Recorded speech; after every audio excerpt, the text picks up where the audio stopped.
Hello, it's Paul here from English Pronunciation Roadmap.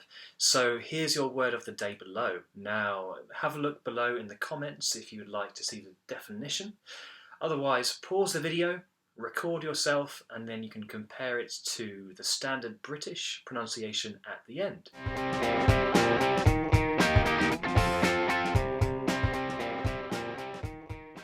Okay, many thanks to Ilhem for the suggestion of this word.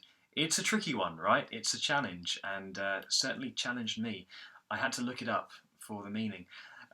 So yeah, it means ear, nose and throat specialist, basically, and often you just hear that, you hear someone talking about an ENT, an ear, nose and throat specialist, but their technical name is, well, I'll tell you in a second, but let's go syllable by syllable and talk you through it. Now, before you think or kind of go away and think, I'm going to leave this video and it's not useful for me, I'm never going to use this word, well, maybe, but there's something about the stress of this word which applies to loads of different English words that are much, much more common. So stick around to the end and see what I have to say about the word stress.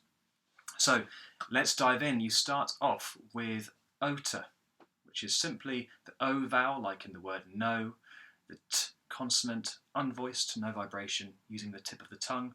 You have the schwa vowel coming next. Otor, ends in otor. Next is simply the word rhino, just like the animal, rhino. So the H is silent. You've got an R consonant, an I vowel, I, like in the word my or sky or I. Then the word no, pretty much, which is made up of the N consonant using the tip of the tongue, and then the O vowel found in words like so and go, and obviously no, rhino. So you've got otor, rhino. Next, let's do two syllables for the next one. Take it step by step. You've got larynx,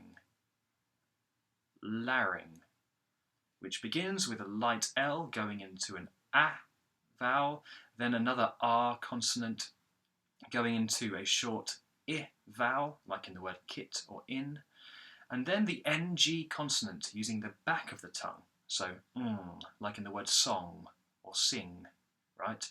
Or the word ring, which is within this word, larynx. The next syllable is go, so you've got the G consonant like in the word gone, and then the O vowel sound, a short O vowel with rounded lips like in the word gone, or the word hot. So you've got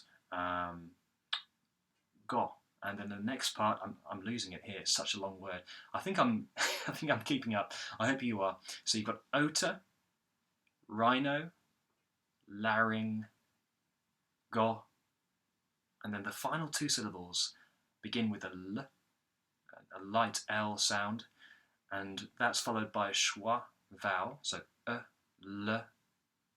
and then the J consonant, which you find in words like just and hedge, L, J. Finally, you have the I vowel sound, again, followed by the S consonant, the S, which is found in many, many words. It's unvoiced. You're using the tip of your tongue to make a whistling sound, S. And then finally, the T consonant once more. So you've got Otorhinolaryngologist. Otorhinolaryngologist. Otorhinolaryngologist. Did you get it? Practice that one and have a go.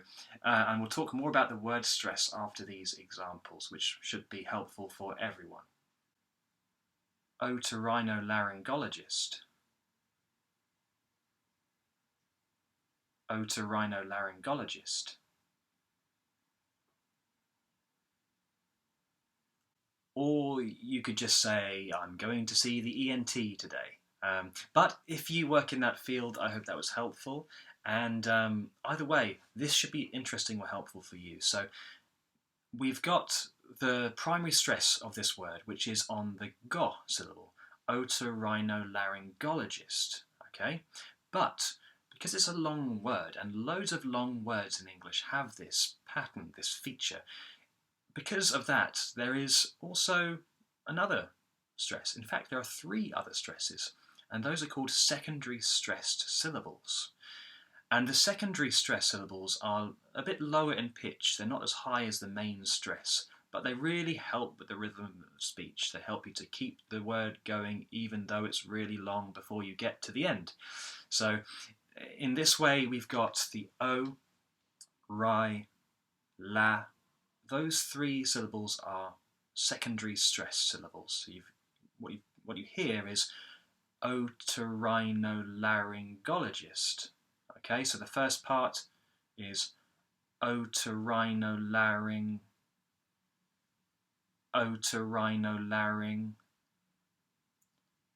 and then you have gologist. So otorhinolaryngologist. So it might help you to stop stumbling on that word as well if you're finding it's a bit of a tongue twister, which, you know, it is, it's a long word.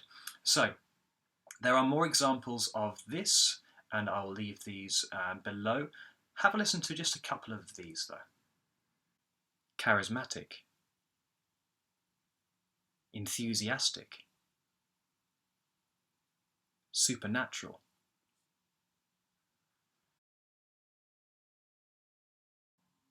So notice not just the stress, you know, the exact precise stress of each word, but notice the impact it has on the resting rhythm of speech with those particular words. And that's really important to really get into the flow of English, and it's covered in much more detail, both the resting rhythm and these primary and secondary stresses, in our intonation ebook, which you can have a look at here, and you can get this, and it's got loads of audio materials as well as clear descriptions and practice and exercises to use for British English intonation. So check that out.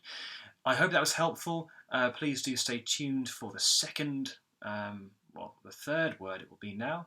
And if you want to suggest a word for us, please do send us a comment using the comments below, or on Facebook or wherever you are right now. Leave a comment.